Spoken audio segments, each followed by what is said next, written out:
Hello everyone! Today, we are going to talk about a very common problem. It's something that affects many people. We are talking about gastritis. Gastritis is when the lining of your stomach gets inflamed. Think of it like a sunburn, but on the inside of your stomach. This lining is a protective barrier. It keeps the strong stomach acid from hurting the stomach wall itself. When this lining gets red and swollen, that is gastritis. It can be uncomfortable and sometimes very painful. It's important to understand what is happening so you can take the right steps to feel better and protect your stomach health for the future. There are two main types of gastritis we often see. The first is acute gastritis. Acute means it happens suddenly. It can be intense and painful. It might come on quickly after eating certain foods or taking some medications. The good news is that acute gastritis often goes away quickly too, especially with the right care. It doesn't usually cause long-term damage if you address the cause. It's a sharp, sudden warning from your stomach that something is not right. Listening to this warning is the first step toward healing and preventing it from happening again in the future. The second type is chronic gastritis. Chronic means it's a long-term condition. This type develops slowly over time. The inflammation is persistent, staying for months or even years.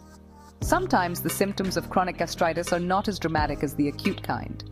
You might just feel a dull, nagging ache or a constant feeling of fullness. Because it is less intense, some people might ignore it for a long time. However, it's very important to not ignore these signs. Chronic inflammation can lead to more serious problems if it is not properly managed over the long haul. Now, let's also talk about something related: peptic ulcers. While gastritis is inflammation of the stomach lining, a peptic ulcer is an actual sore. It's like a small crater that forms on the stomach lining or in the first part of your small intestine. These can develop when the inflammation from chronic gastritis goes untreated for too long. The stomach acid can eat away at the inflamed area, creating an open sore. Ulcers often cause a more specific burning pain. They are a more serious condition than just inflammation and require careful medical attention to heal properly and prevent complications. So, what causes this inflammation in the first place? One of the most common culprits is a type of bacteria.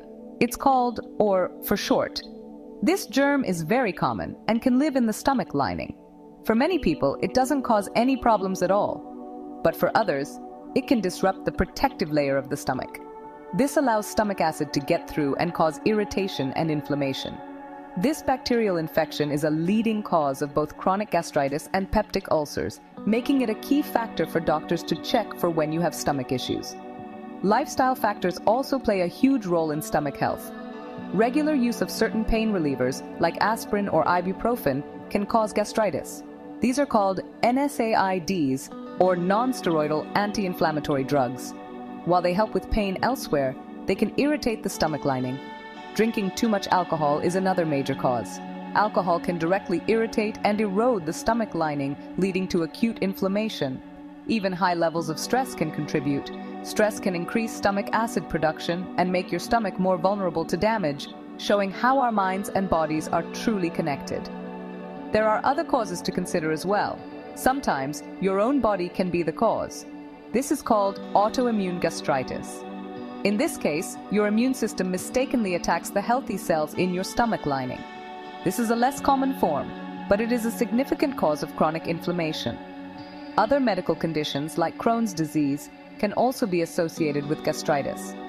Additionally, severe injuries, major surgery, or critical illnesses can cause a type of stress-related gastritis. It's a complex issue with many potential triggers that need to be evaluated carefully. What should you be looking for? The symptoms can vary from person to person. A common sign is a gnawing or burning pain in your upper abdomen.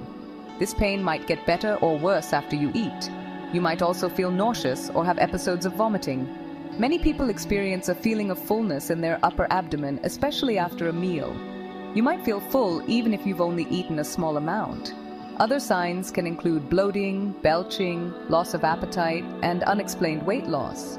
If you experience these symptoms, it's a signal from your body to pay attention and see a doctor. When you go to your doctor with stomach pain, their first job is to be a detective. They will start by talking to you. They will ask about your symptoms in detail. When did the pain start?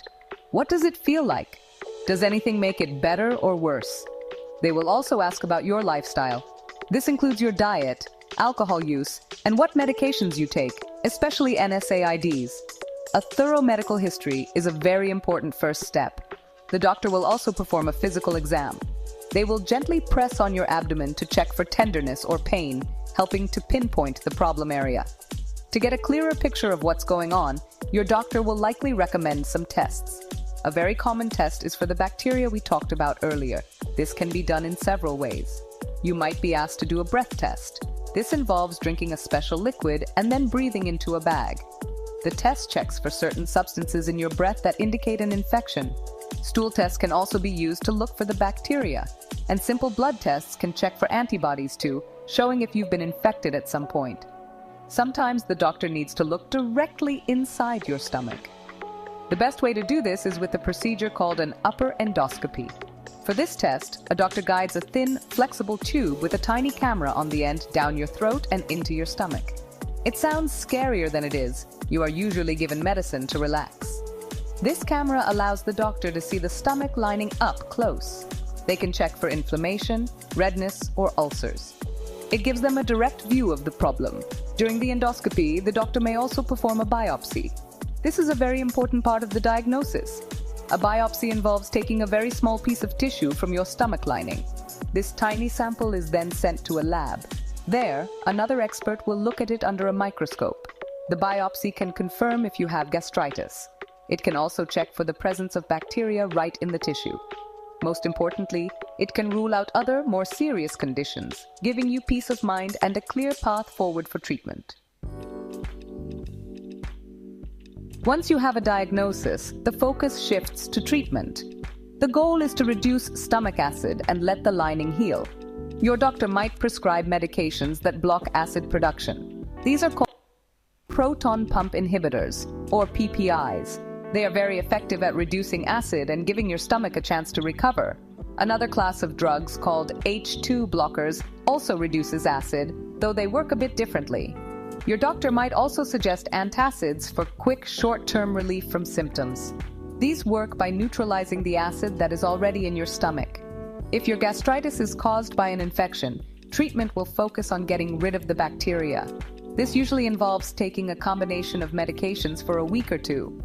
Typically, this includes 2 different antibiotics to kill the germs and a PPI to help reduce acid and allow the antibiotics to work better.